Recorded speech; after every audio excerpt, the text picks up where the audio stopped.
Filian is in deep trouble if she's been keeping Jingo in the dark about her merch using Rindo's model all this time. So her VR chat model is pre-made, and it has 0 commercial rights, but as long as she has contacted the artist in the past and made some sort of deal, it's no big deal, right?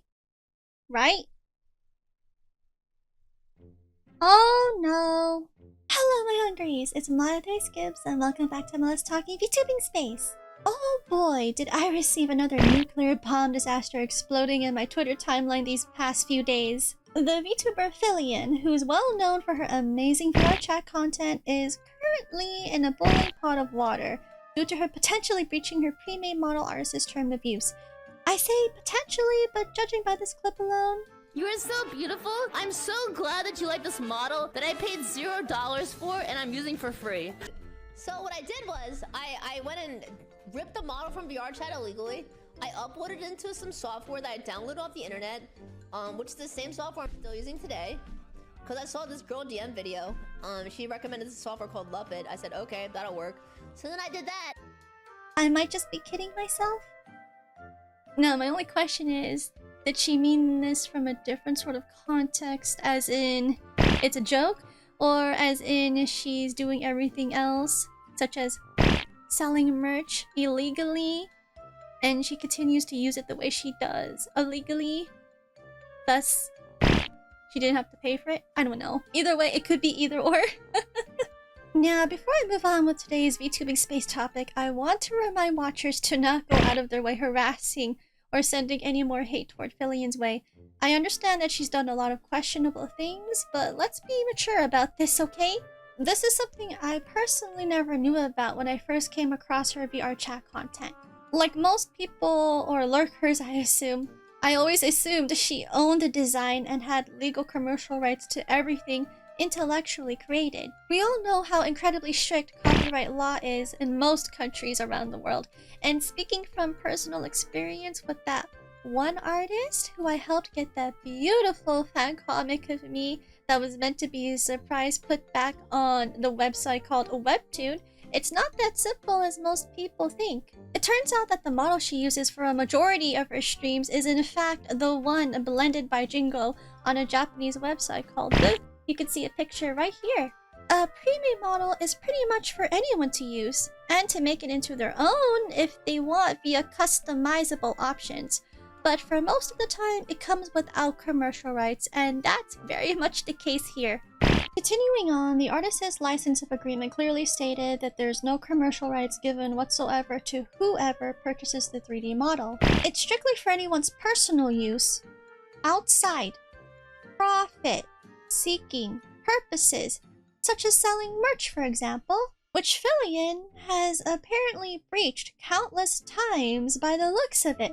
Honestly, this comes as a surprise to me as someone who doesn't always keep up to date with the VTubers I watch. I would sometimes watch Filian and I thought she was a great VR chat content creator, so a lot of stuff comes as a surprise and a major disappointment to me.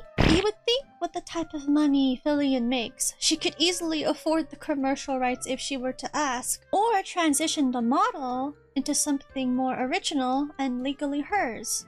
Take that one content creator with the AI VTuber for example. As soon as they made it big, they transitioned from the default model on VTube Studio to getting their own model. Most people agree that this is what Filian should have done herself. Despite Good Smile Company having revoked their offer to sell Filian's model out as merch, merch has already been sold, and this very much landed Filian in a very dangerous position to be sued.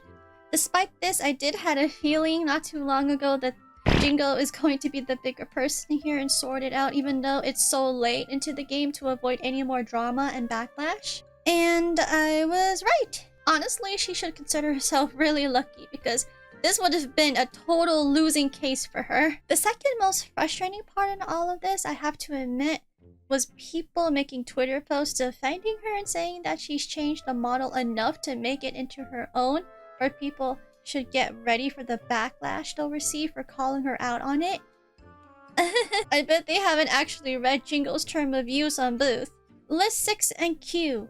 Use for tangible goods. Please contact the licensors. Which clearly wasn't the case. I don't think I need to repeat myself on anything. I think we all understand now what this means, and that Filian, including everyone else sadly involved in distributing merch, was liable to be sued. But it's because of Jingle choosing to be gracious and letting it slide, I guess, in their own way by just negotiating with her along with the company who planned to sell merch. That's not going to happen. In the end, it seems that people are finally sorting things out, thanks to Jingle reaching out to them anyway, when it should have been Filian. That's my only nitpick here. A lot of people demand an apology from her, but let's be honest, by the end of the day, we'll never know if she's actually sorry.